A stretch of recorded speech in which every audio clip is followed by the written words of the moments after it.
Gloria a Dios. ¿Cómo está la amada iglesia? Cristo. En Cristo, ¿verdad? Porque en Cristo son hechas todas las cosas nuevas. Entonces, si queremos ser nuevas personas, nuevos creyentes, tenemos que estar en Cristo. Amén. Gloria a Dios. Alabado sea Señor. Aleluya. Entonces vamos a dar gracias a Dios y vamos a pasar al plato fuerte que es la predicación de la palabra. Amén. Amén.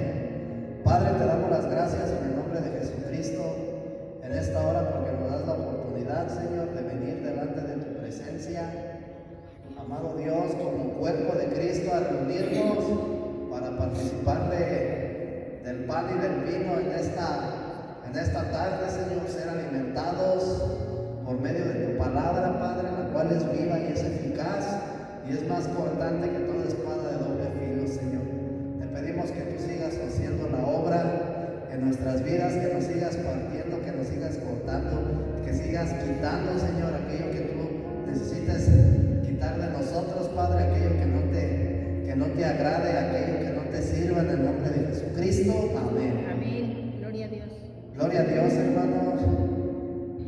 Vamos al libro de Colosenses, capítulo 3, versículo 4.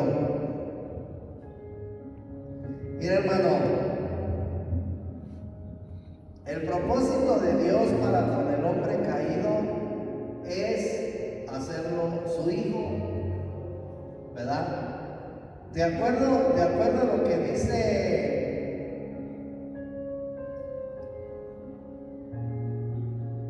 Juan, capítulo 8, vamos al Evangelio de Juan.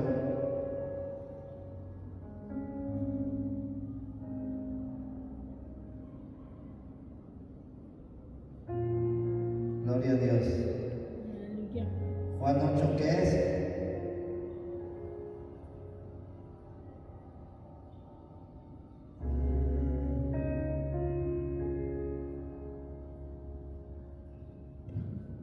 Ya no me acuerdo qué cita bíblica es, hermano. Pero dice el Señor Jesús: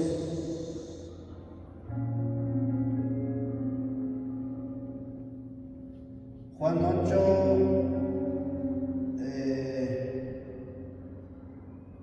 44.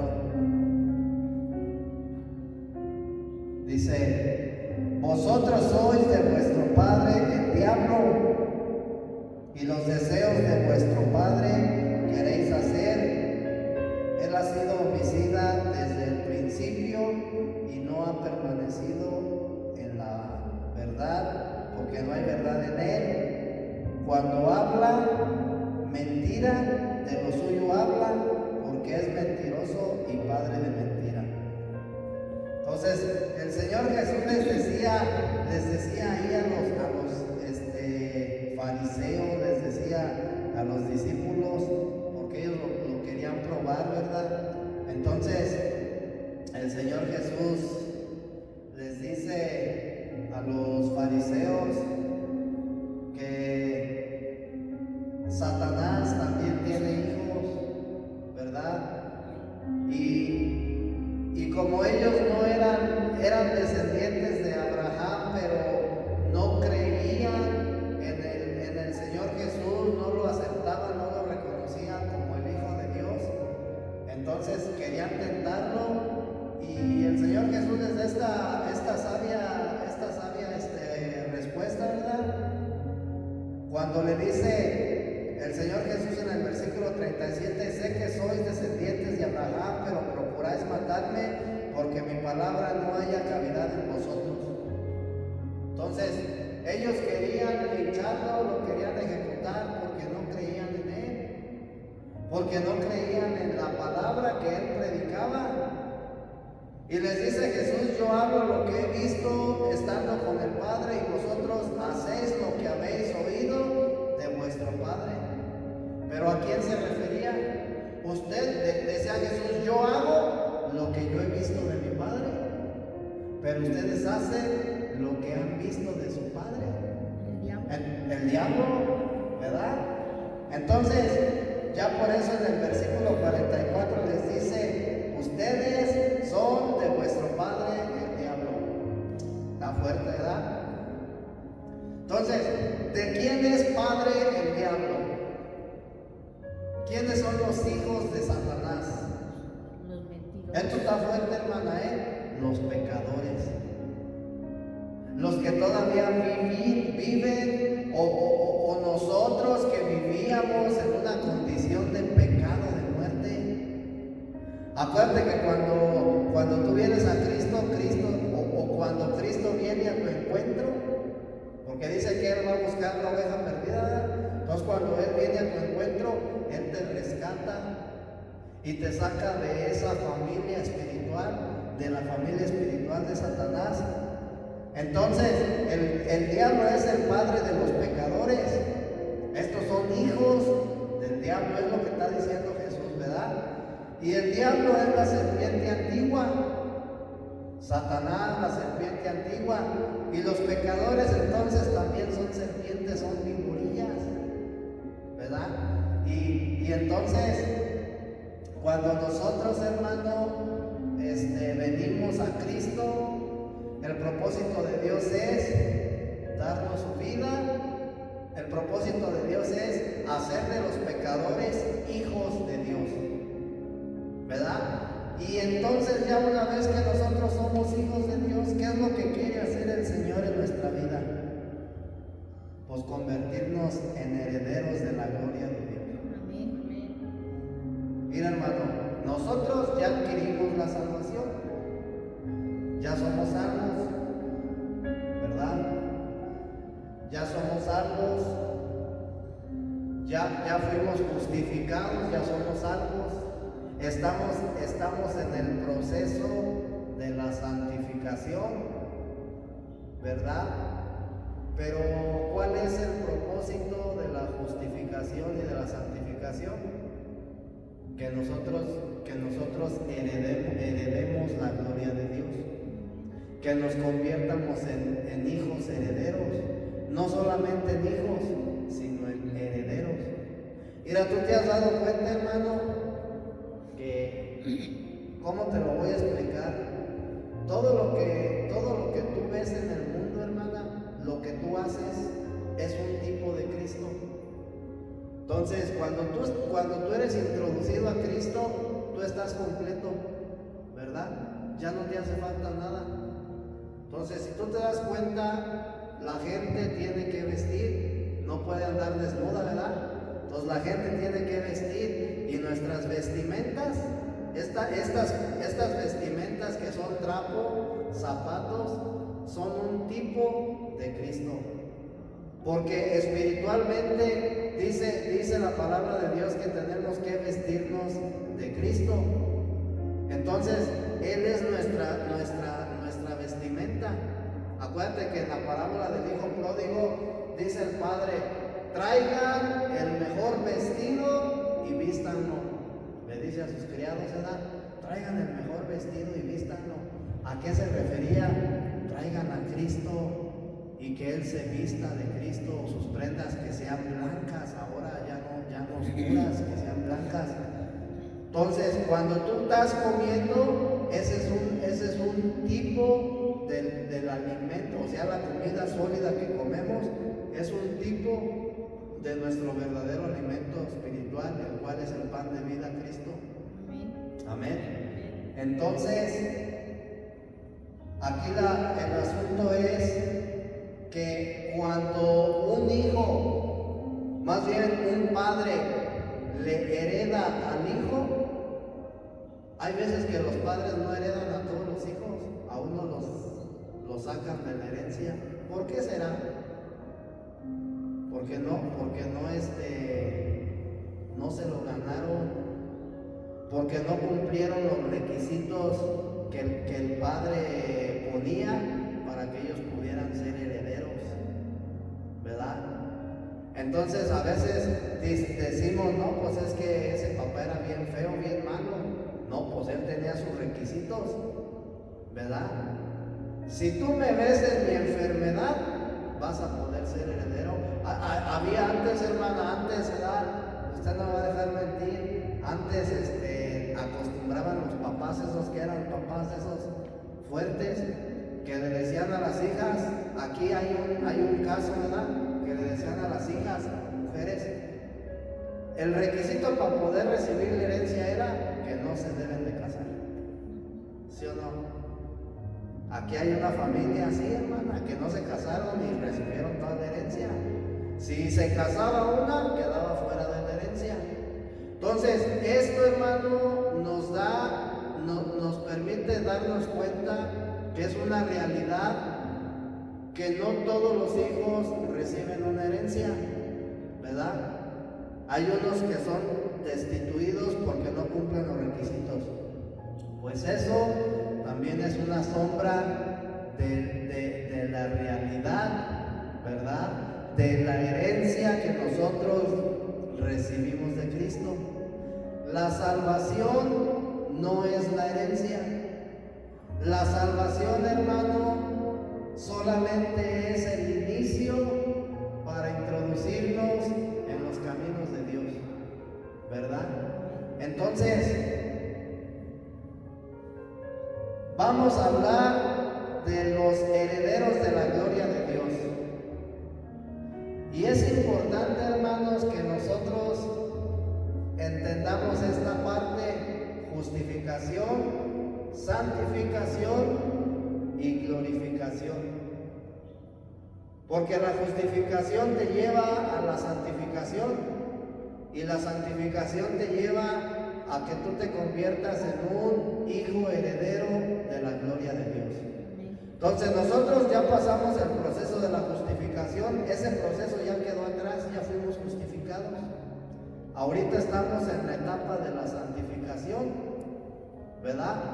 Y esta etapa nos capacita, nos prepara cuando nosotros cooperamos con Dios para poder ser glorificados y recibir la herencia de Cristo, la herencia de Dios. Entonces dice Colosenses capítulo 3, versículo 4. Fíjate, cuando Cristo, nuestra vida, se manifieste, entonces vosotros también seréis manifestados con Él en gloria. Entonces, Pablo está hablando de la venida de Cristo. Pablo está hablando del día de la venida de Cristo, cuando Él se manifieste nuevamente, ¿sí? Nosotros, dice, también seremos manifestados con Él en gloria, ¿verdad? Entonces, ¿qué es lo que Pablo trata de decirnos, hermanos? Que no todos van a recibir la herencia. No todos van a manifestarse juntamente con Cristo el día de su venida. Por eso cuando, hermano, esto de la herederos de la gloria tiene que ver con el arrebatamiento de la iglesia. Entonces, ¿qué es lo que va a suceder, hermana? Cuando Cristo venga por la iglesia, ¿verdad? Los que sean transfigurados, los que sean arrebatados, van a participar de las bodas del Cordero. Las bodas del Cordero es lo que Pablo llama la corona de justicia que Dios ha preparado para los que le aman, ¿verdad? Pero no solamente van a participar de las bodas del Cordero, también van a participar de la era milenial, cuando Cristo se manifieste. Es decir, va a regresar Cristo por segunda vez y va a establecer su reino en la tierra. Pero dice la palabra de Dios que los ángeles, su ejército de ángeles y los que fueron arrebatados, los santos que fueron arrebatados y los que resucitaron primeramente en Cristo Jesús, los que murieron en Cristo y resucitaron en la primera resurrección, resurrección para vida eterna, dice que van a regresar con Él y van a establecer el reino de Cristo en la tierra. Entonces, esa es la manifestación de la cual está hablando Pablo. ¿Sí? Eso es lo que Pablo está mencionando cuando Cristo en nuestra vida se manifieste, es decir, regrese. ¿Con quién va a regresar? Con los que fueron resucitados de entre los muertos en la primera resurrección y los que fueron arrebatados, ¿verdad? Entonces vosotros, dice, también seremos manifestados con Él, es decir, nosotros regresaremos con Él. ¿A qué regresamos? Pues a establecer el reino de Dios en la tierra, a establecer la gloria de Dios en la tierra. Amén. Entonces, primer punto que Pablo dice o que Pablo revela es que Cristo es nuestra vida, ¿verdad? Y que Él va a volver a manifestarse, va a regresar. Entonces, esta manifestación va a ser el día de su venida. Amén. ¿Para qué se tiene que manifestar Cristo o por qué se tiene que manifestar Cristo? Para que nosotros, dice Pablo, podamos ser manifestados juntamente con Él. O sea, ¿cómo te lo haz de cuenta? Lo que va a hacer Dios, hermana, es que va a regresar Cristo con su ejército de ángeles, con los que resucitaron de entre los muertos en el toque de la sexta trompeta y con los que fueron arrebatados. Ellos van a regresar, hermana, a establecer el reino de Jesucristo en la tierra, pero esto es como ¿sí te acuerdas cuando en el libro de Job Dios le presumió a Job a Satanás? Cuando le dijo, ¿de dónde vienes? No, pues vengo de rodear la tierra. ¿Acaso no viste a mi siervo Job? Como él no hay ninguno, él es fiel, él es temeroso. ¿Sí? Se lo estaba presumiendo. Entonces, en la manifestación del Señor es lo mismo, hermana, porque la iglesia que fue arrebatada, los muertos en Cristo que resucitaron primero, cuando dice la Escritura que vienen a establecer el reino de Dios en la tierra, estamos hablando de que tiene que haber una guerra, una pelea, una batalla espiritual entre el bien y el mal, en donde Satanás va a juntar su ejército, ¿sí?, de gobiernos militares, etcétera, en un lugar, dice la Escritura, que se llama Armagedón. Y ahí va a ser la guerra, ahí va a ser la batalla, en donde Cristo va a ser victorioso y el mal va a ser exterminado.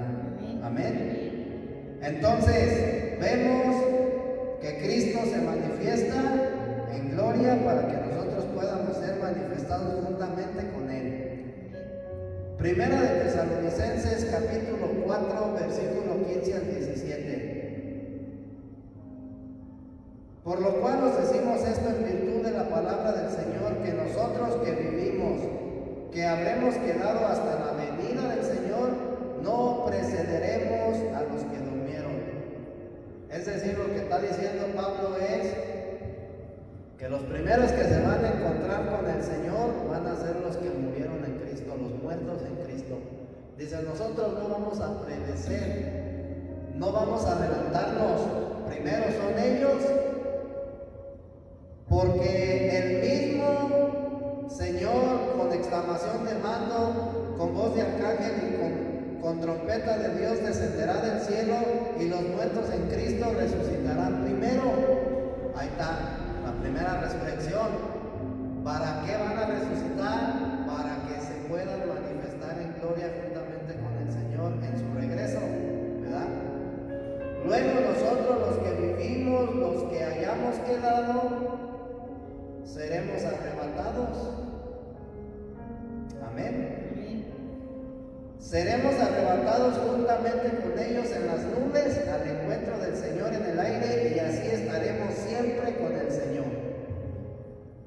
Entonces, después de eso, ¿qué sucede? Pues que somos glorificados, los muertos en Cristo van a ser glorificados, vamos a participar de la corona de justicia, que son las bodas del Cordero, la gran cena, ¿verdad?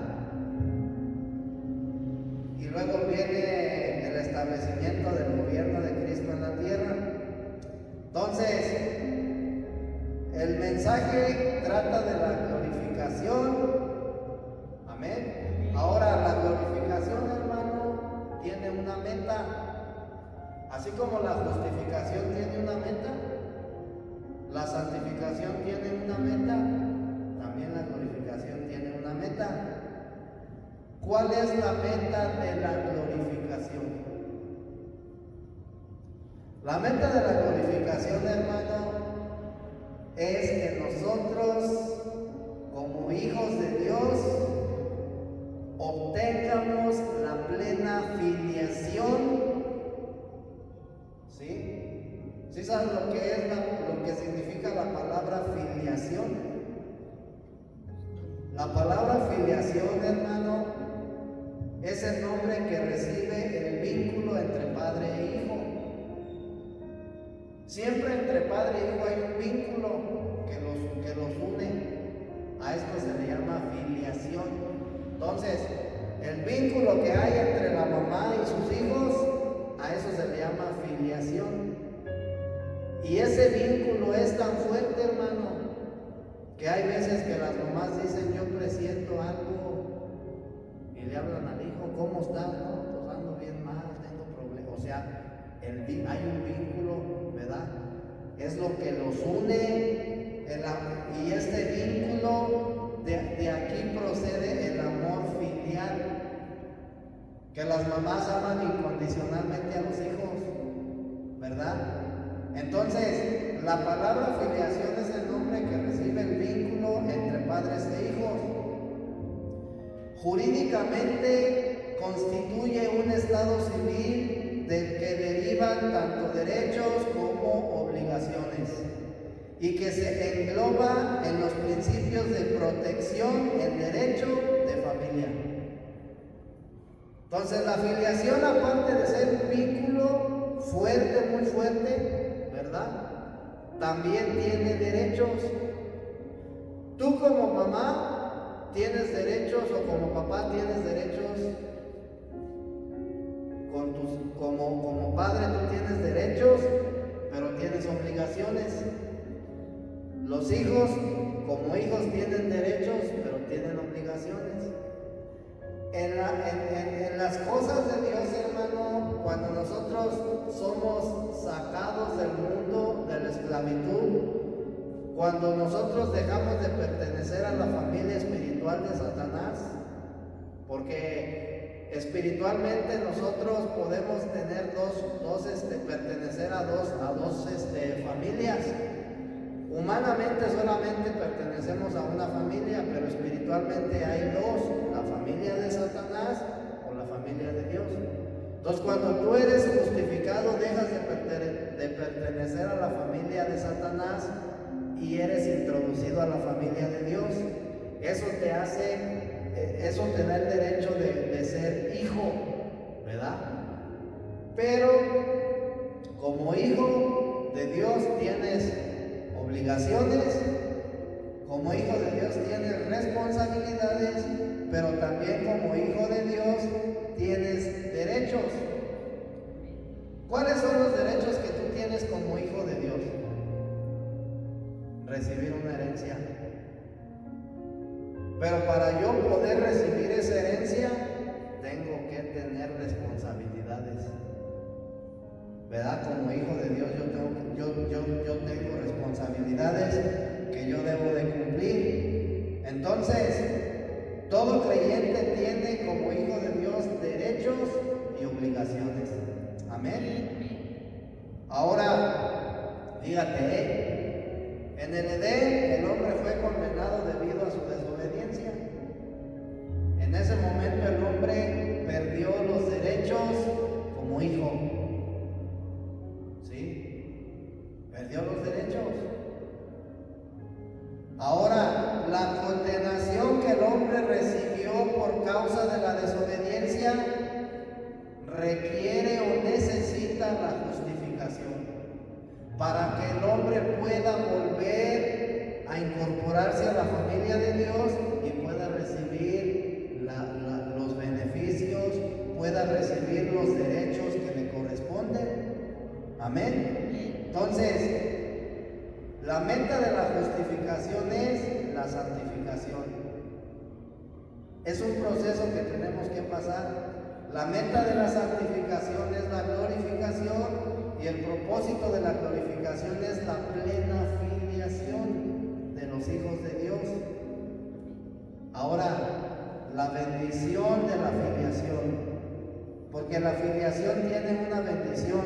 Entonces, a partir del libro de Romanos, capítulo 8, versículo 14, el apóstol Pablo por primera vez en el libro de Romanos aplica el término hijos de Dios.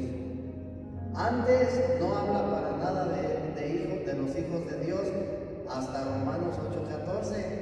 Entonces, cuando él dice hijos de Dios, esto demuestra, ¿verdad?, que Pablo tenía un entendimiento profundo con respecto a la filiación.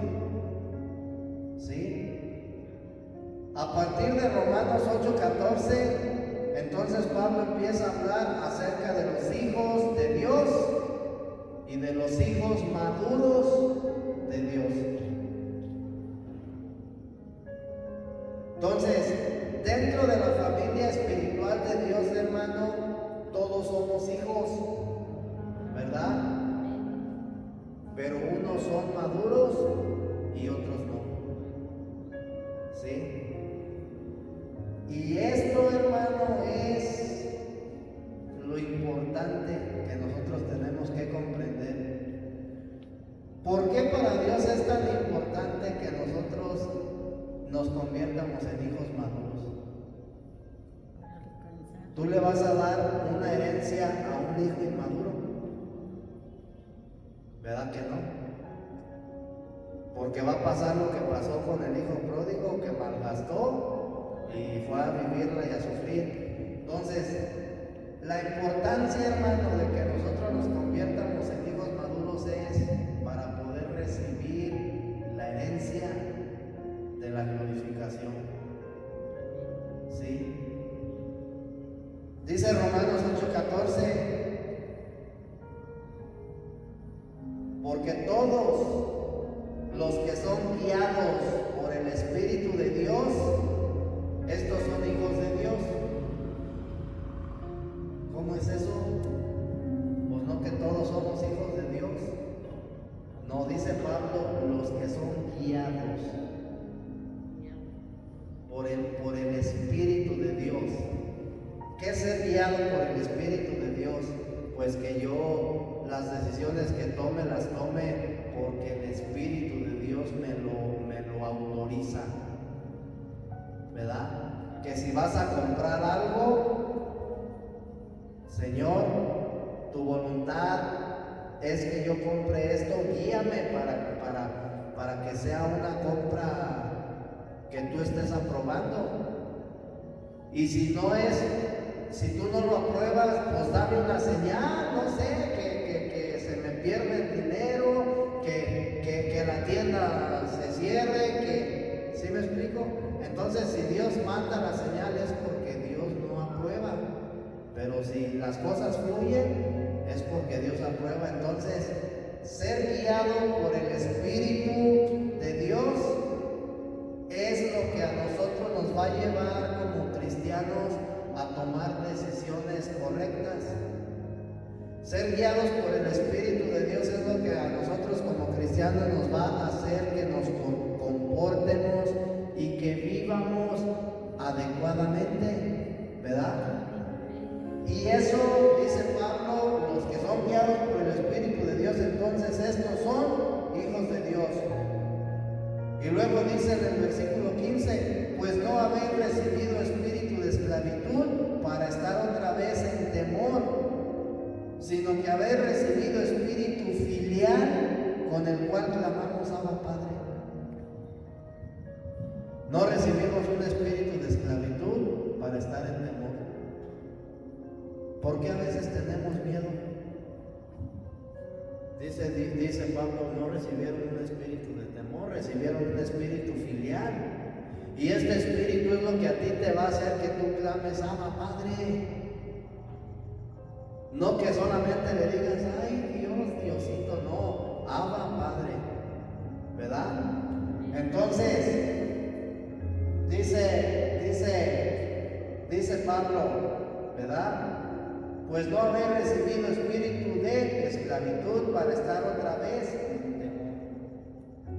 No tenemos por qué estar en temor, no tenemos por qué vivir en derrota si hemos recibido el espíritu de la filiación, ¿verdad? O el espíritu filial, ¿sí? ¿Cuál es el espíritu filial? Mi espíritu humano que se ha mezclado con el espíritu de Dios y es lo que hace que mi espíritu sea regenerado, que mi espíritu se mezcle con el espíritu de Dios y se haga uno. Hay un vínculo ya entre el Padre y nosotros, el intercesor Jesucristo, ¿verdad? Entonces, ¿qué es lo que hace? Mira, hermano, yo he escuchado personas que dicen, yo no entiendo a aquel hombre, se comporta de esta manera, es de esta manera, bla, bla, etcétera, yo no lo entiendo. O a veces decimos, no, hombre, pues ni a mí mismo me entiendo. Entonces, fíjate bien, Dios tiene una vida, ¿verdad? Y cuando nosotros somos introducidos a Cristo, esa vida o el gen, la genética de Dios se nos es implantada. Y para yo poder entender la vida de Dios, yo necesito el espíritu filial. Si yo no tengo este espíritu, es decir, el espíritu de Cristo, si no está en mí, yo no puedo entender la vida de Dios. Si yo no tengo este espíritu, no voy a poder entender a Dios. Porque dice Pablo que las cosas del espíritu se han de discernir espiritualmente. Entonces yo necesito el Espíritu Santo en mi vida para poder entender la vida de Dios. Y la filiación, ¿sí? O el espíritu de la filiación es lo que comprende la vida, la posición, el vivir, el disfrute, la primogenitura que recibimos por medio de Jesucristo, la herencia, la manifestación del Hijo de Dios. ¿Cómo voy a entender a Cristo? Por medio de ese espíritu filial. Por eso Dios nos lo da. Por eso Pablo dice, recibimos el espíritu de filiación. ¿Para qué? Para que puedas entender a Cristo, para que puedas entender el propósito de Dios, para que puedas entender el plan de Dios. Amén. Amén. Entonces, hoy en día, bajo la gracia, la filiación se encuentra en nuestro espíritu. Amén. Amén.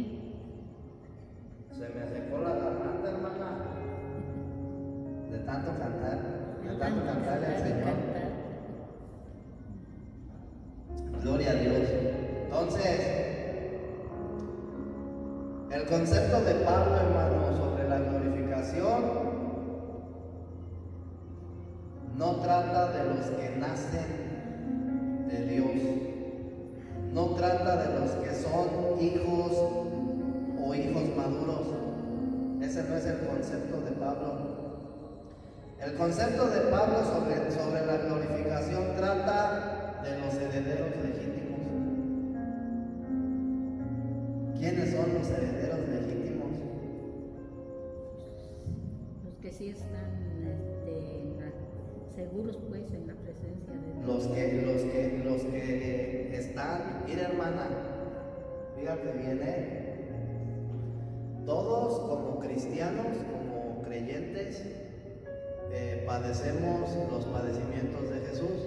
Todos somos probados, todos somos atribulados, ¿verdad? Pero hay una gran diferencia. Unos aceptan y cooperan con Dios, otros no. Entonces, ¿cuál es la importancia de que cuando yo estoy siendo atribulado, yo acepte lo que Dios está trayendo a mi vida y que yo coopere? ¿Sí? Eso me va a llevar a mí a que yo me desarrolle y madure espiritualmente, ¿verdad? Si yo no coopero con Dios y no acepto lo que Él manda a mi vida, yo me voy a quedar estancado y no voy a poder avanzar. Entonces, dice Pablo en su concepto sobre la glorificación, Pablo se refiere a los hijos legítimos herederos. ¿Quiénes son estos herederos y cómo son conformados?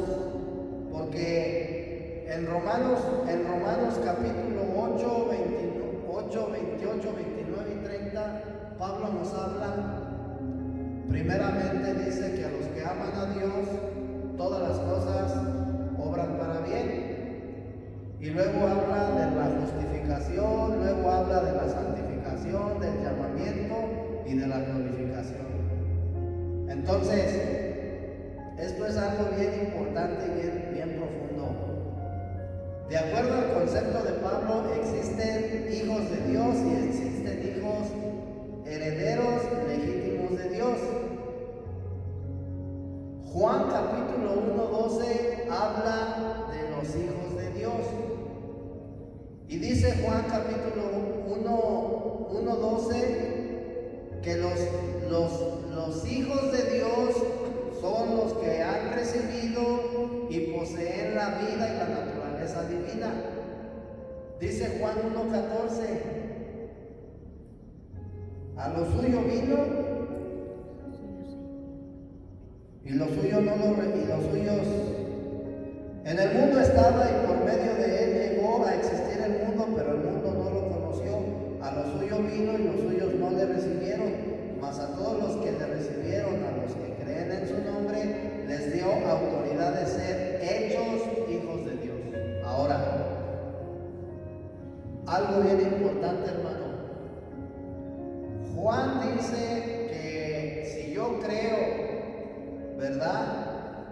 Dice que si yo creo en Jesucristo y lo recibo, eso me da el derecho de ser hijo de Dios. ¿Hasta qué punto? ¿Por qué yo me convierto en un hijo de Dios con creer y con recibirlo? Porque con esas dos cosas, en automático, Dios deposita su genética en ti. Entonces ya el gen divino de Dios, su vida, su genética, su naturaleza ya está en mí.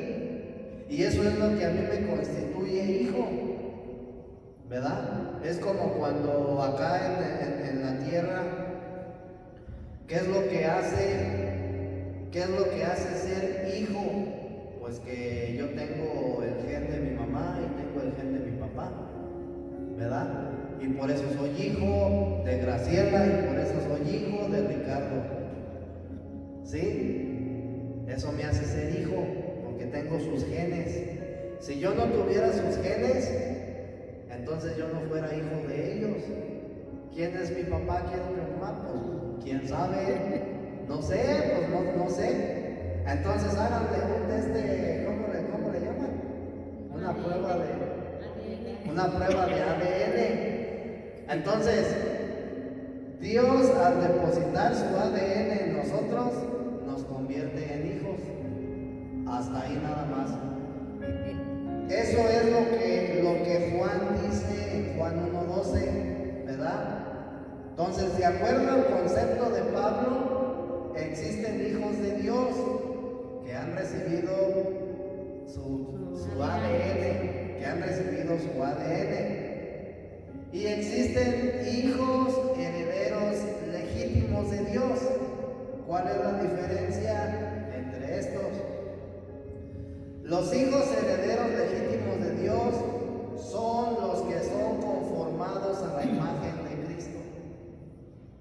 Los hijos de Dios son los que solamente adquirieron su ADN, pero no se desarrollaron en su vida espiritual, no se desarrollaron, no crecieron, siguieron siendo niños, no hubo un crecimiento, por lo cual no pueden recibir una herencia, ¿verdad?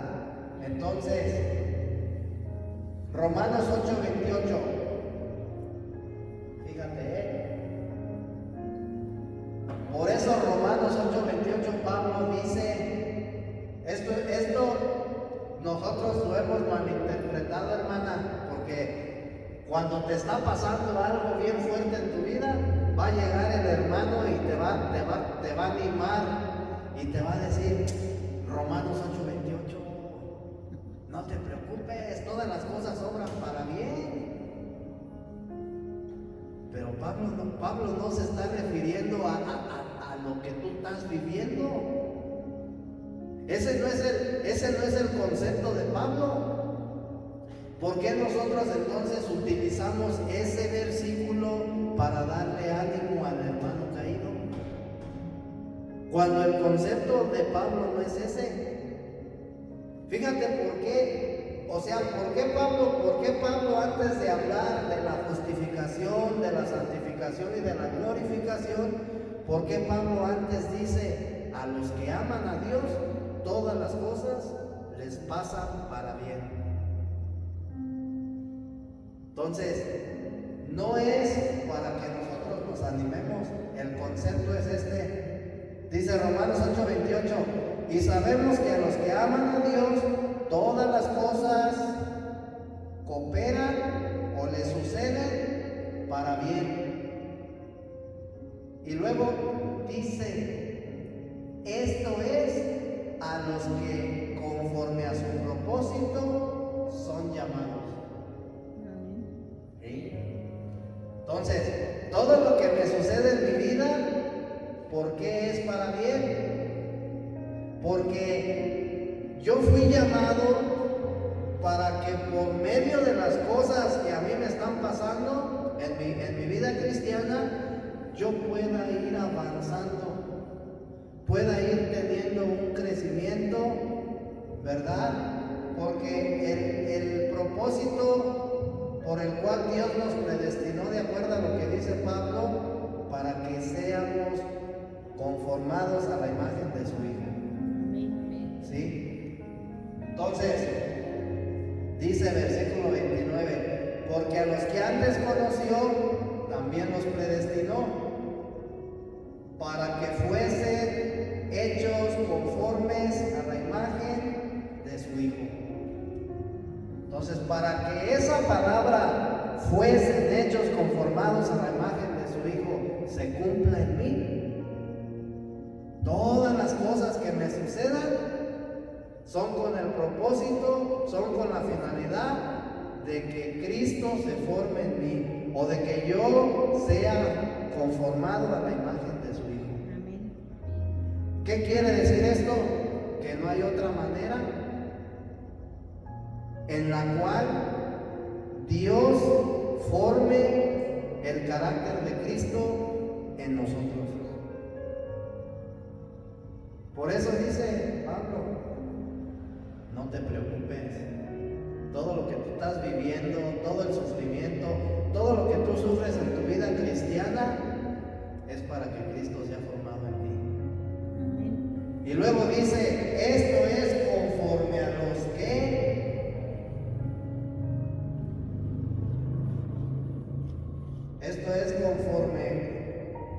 los que a su propósito son llamados, ¿verdad?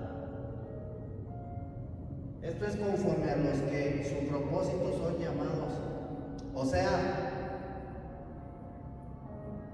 no todos, hermanos, los cristianos vamos a ser conformados a la imagen de Cristo. Cuando Pablo dice esto es conforme a los que son llamados, ¿verdad? Hay un remanente, hermanos, que ha sido llamado, pero no con el propósito de ser herederos de la gloria de Dios, sino nada más de ser hijos. Y estos, hermanos, son los que no cooperan con Dios, pero los que fueron llamados con este propósito son los que cooperan con Dios en su vida cristiana, en su vida espiritual. Y estos son los que van avanzando, hermana, son los que van avanzando. Entonces, es importante que nosotros entiendamos bien la parte de cooperar con Dios para poder nosotros ser conformados a la imagen de Cristo y poder recibir la herencia de la gloria de Dios. Versículo 29 dice: porque a los que antes conoció también los predestinó para que fuesen hechos conforme a la imagen de su Hijo. Entonces Dios predestinó a un grupo, a un remanente, no a todo el cuerpo de Cristo. El anhelo, el deseo de Dios es que todo el cuerpo de Cristo sea heredero de la gloria de Dios. Pero aquí es como en la primaria, hermana, el que le echa ganas pasa, aunque sea de panzazo, pero pasa. Y el que no, ¿qué va a pasar? Pues a repetir año. Así es aquí, hermano, en este asunto. Entonces, versículo 30: y a los que predestinó, a estos también llamó, y a los que llamó, a estos también justificó, y a los que justificó, a estos también glorificó. Amén. Entonces, es bien importante entender el pensamiento de Pablo, hermano, cuando dice: y sabemos que a los que aman a Dios, todas las cosas obran para bien. Fíjate la importancia de amar a Dios. Dice Pablo que los que aman a Dios son los que van a poder cooperar. ¿Te acuerdas cuando decían tú flojito y cooperando? ¿Verdad? Si tú no cooperabas, hermano, ¿qué pasaba? Pues le batallabas, ¿no? Le sufrías. El cooperar con Dios, hermano, hace que pongamos atención a su deseo y también hace que estemos dispuestos a cooperar con Él. ¿Sí? El amar a Dios. Por eso dice: los que aman a Dios. Estos son los que están todo el tiempo dispuestos a aceptar lo que venga a su vida. Son los que van a estar siempre dispuestos a seguir hacia adelante sin desanimarse, sin retroceder. Porque el amar a Dios, hermano, hace que nosotros pongamos la mirada, ¿sí?, en las cosas de Dios. El amar a Dios es lo que hace que nosotros pongamos nuestra atención en los deseos de Dios. Ya no en los deseos de la gente, ya no en los deseos de la familia, ni en mis deseos, sino en los deseos de Dios. ¿Cuáles son los deseos de Dios? Que tú seas hecho a la imagen de su Hijo. Amén. Entonces, ¿por qué es importante estar siempre dispuestos a cooperar con Dios? Porque cooperar con Dios nos hace ser hijos legítimos, herederos de su gloria. ¿Sí?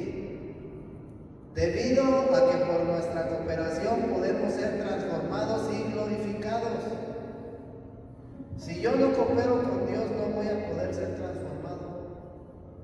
No voy a poder avanzar. Si yo coopero con Dios, voy a ir avanzando. Entonces, cuando Pablo dice: y sabemos que a los que aman a Dios, esto es algo bien profundo, ¿verdad? Porque no cualquiera,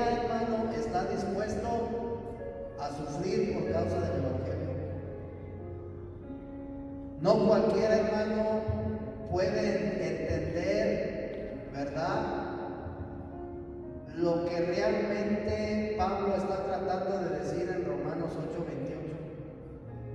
Y esto no se trata de amar, de decir, yo amo a Dios, ¿sí? O sea, esto va más allá de las palabras, hermano.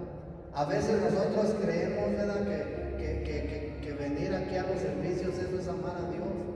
Pero lo que Pablo trata de decir es, si tú verdaderamente amas a Dios, tú vas a estar dispuesto, ¿verdad?, a que venga tribulación a tu vida, a que venga prueba. Tú vas a aceptarlo con amor, lo que Dios mande a tu vida, porque el aceptarlo es cooperar. Pero si yo empiezo a sacarle la vuelta, eso ya no es cooperar. Entonces, la finalidad de venir a la vida del cristianismo es desarrollarnos y crecer, ¿verdad?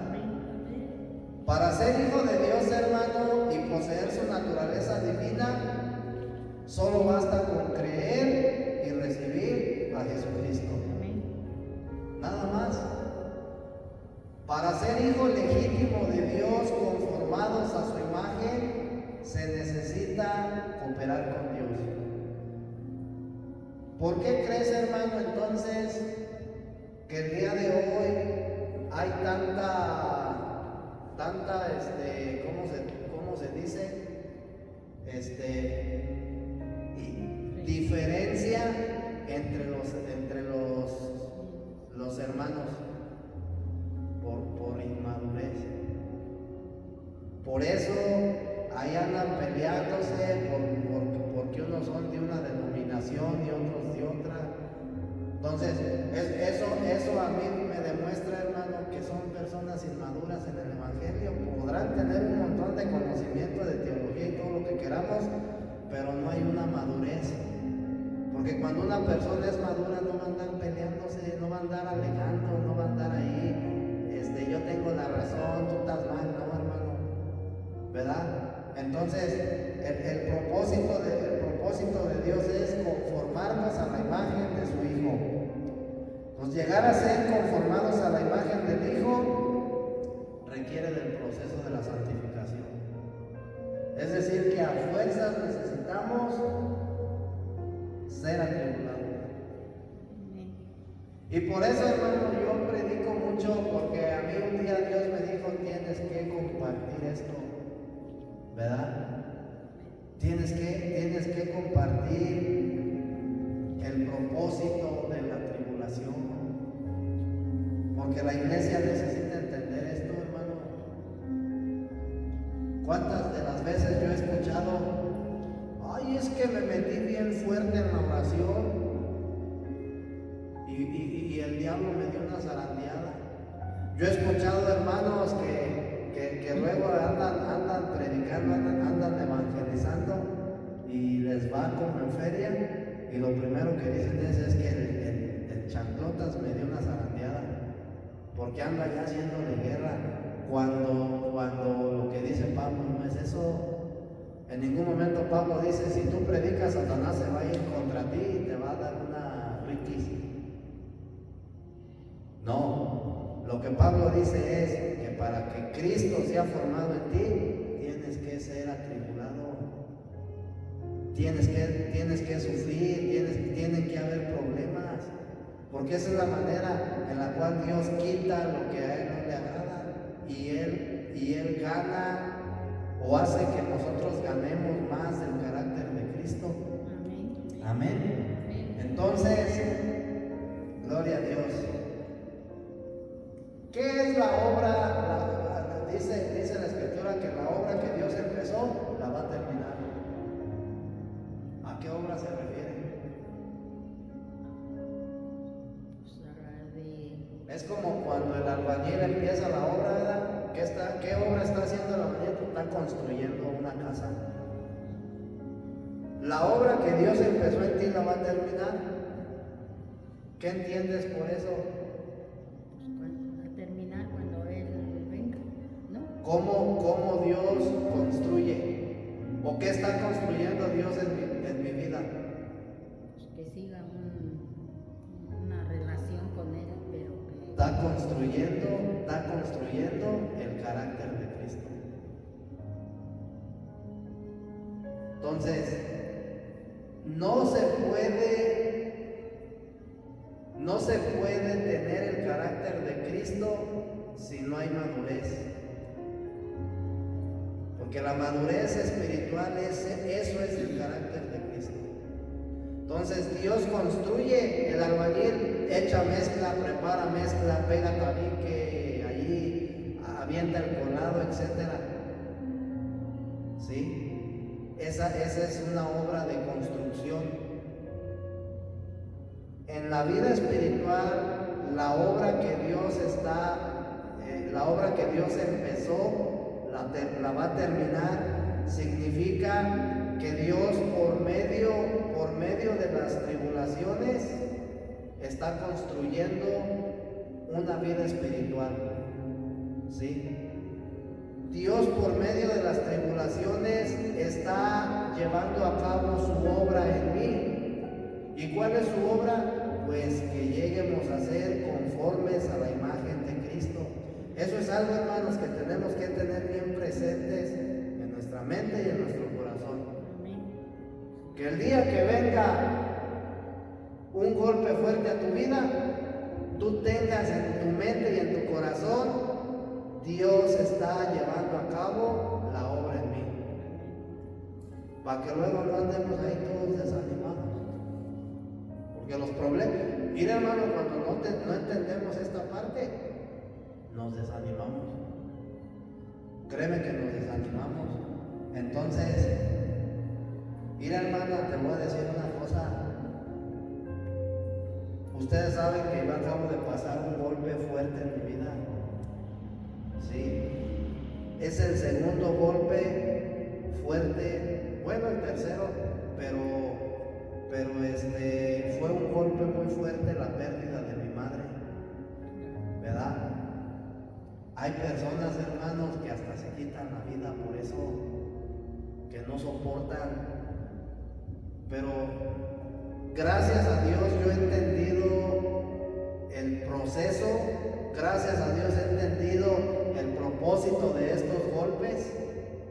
Pues ella tenía que partir con el Señor ya la llamó a cuentas.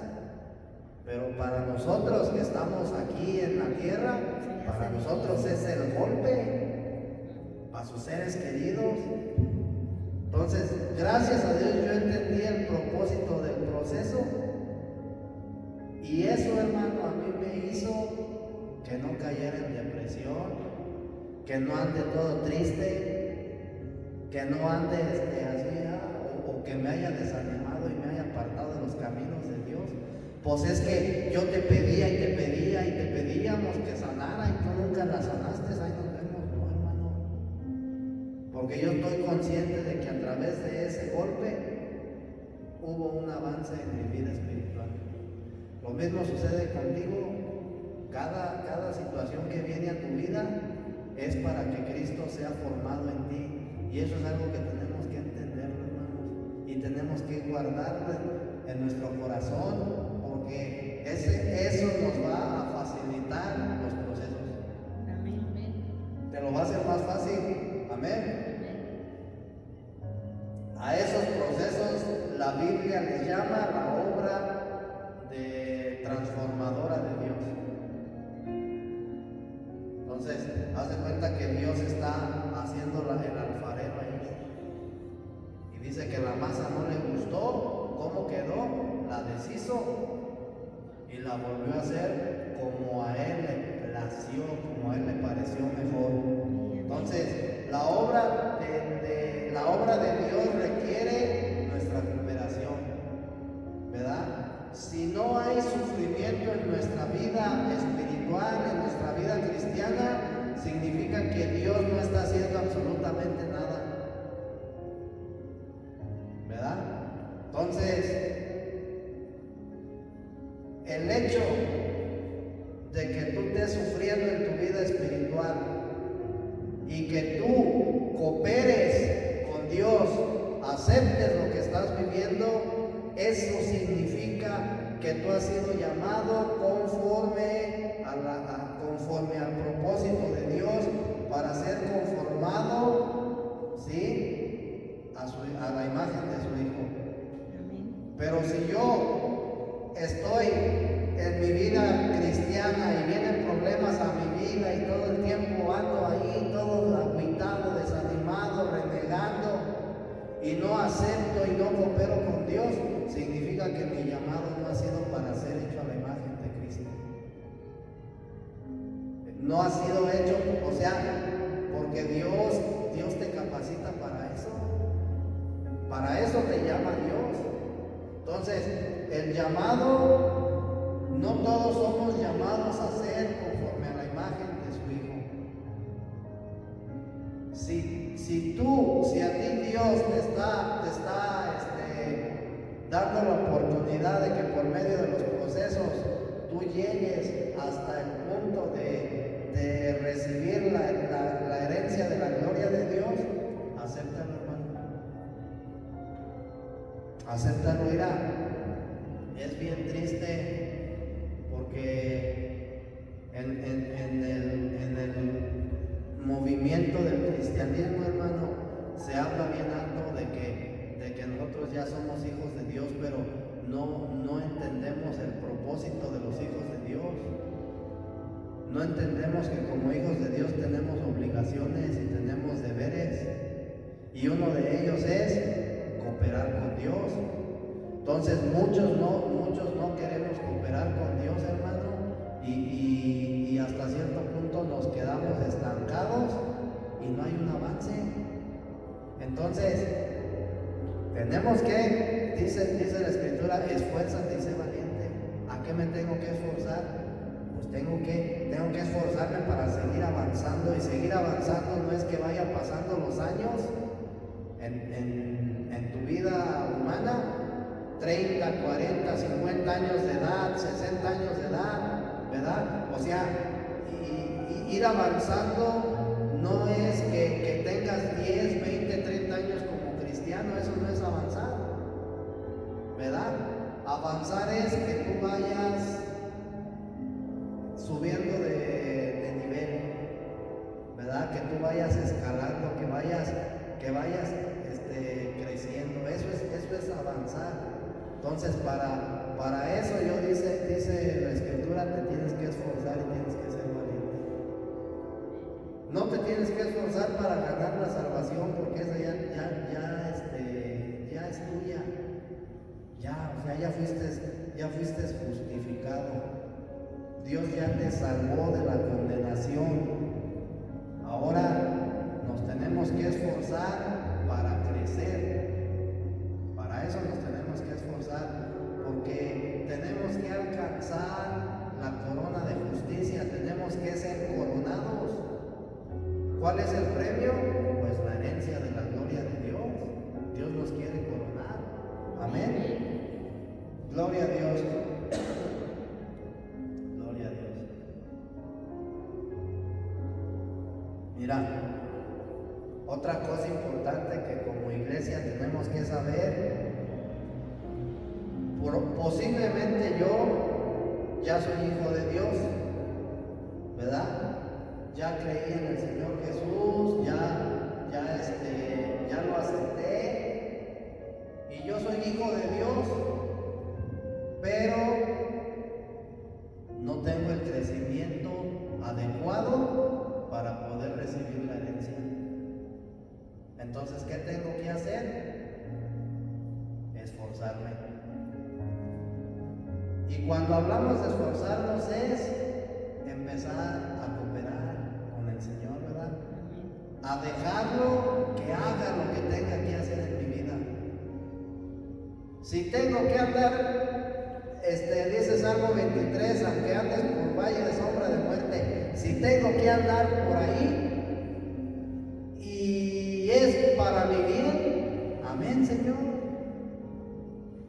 Si es necesidad de que yo tenga que pasar una situación difícil para que yo crezca, amén, Señor. Porque ese tiene que ser nuestro anhelo, nuestro deseo. llegar a ser a la imagen de su Hijo. Amén. Amén. Entonces, gloria a Dios. Romanos 8:14, ya para acabar. Entonces, por eso Pablo dice: todos los que son guiados por el Espíritu de Dios, estos son hijos de Dios. Amén. Entonces, andar conforme al Espíritu, en otras palabras, es ser guiado por el Espíritu. Amén. Entonces, vamos a ponernos de pie, hermanos. Vamos a ponernos de pie, a darle gracias a Dios, porque Él sigue haciendo la obra en nosotros. Hay que darle gracias por eso, ¿verdad? Pero hay que pedirle que nos ayude a que nosotros cooperemos con Él. Hay veces que a mí no me gusta mucho lo que Dios manda a mi vida, pero tengo que flojito y cooperando, ¿verdad? Padre, en el nombre de Jesús te damos las gracias en esta tarde, porque tú eres bueno, Señor. Tú has sido bueno, tú has sido fiel para con nosotros. Sabemos que en algún momento de nuestra vida tú nos hiciste un llamado para poder participar de la salvación. Esto quiere decir que ya nosotros hemos sido salvos, Señor, pero ya también somos hijos de Dios, Señor. Pero necesitamos, Padre, como hijos tuyos, para que tu propósito y tu plan se cumpla en nuestra vida. Necesitamos, amado Dios Todopoderoso, que tú nos proceses, que tú nos metas, que nos pases por el fuego, que como el alfarero tú deshagas la masa cada vez que no te parezca cómo va quedando, ¿verdad? Y para eso, Padre, nosotros necesitamos que tú nos ayudes a que nosotros podamos estar dispuestos siempre, amado Dios Todopoderoso, a aceptar de todo corazón, con amor, lo que venga a nuestra vida, porque eso es el proceso que tú estás mandando, ¿verdad? Porque es lo que nosotros necesitamos vivir, lo que necesitamos pasar, para que tu obra se siga llevando a cabo, para que tu obra siga avanzando en cada uno de nosotros, Señor. Te pedimos que nos des la madurez para poder aceptar, Señor, lo que mandas en nuestra vida, aunque no nos guste, Señor, pero recibirlo con amor, y que de esa manera nosotros podamos ser hijos, ¿verdad? Y ir creciendo, ir desarrollándonos para poder ser herederos de tu gloria, Señor. No ser hijos inmaduros, sino hijos maduros, que podamos heredar tu gloria, amado Dios Todopoderoso. Síguenos preparando, síguenos capacitando. Sabemos que la obra que tú empezaste la vas a terminar, Señor, pero si nosotros cooperamos contigo va a ser más fácil. Gracias te damos, Padre, por este tiempo. Gracias por la vida de cada hermano.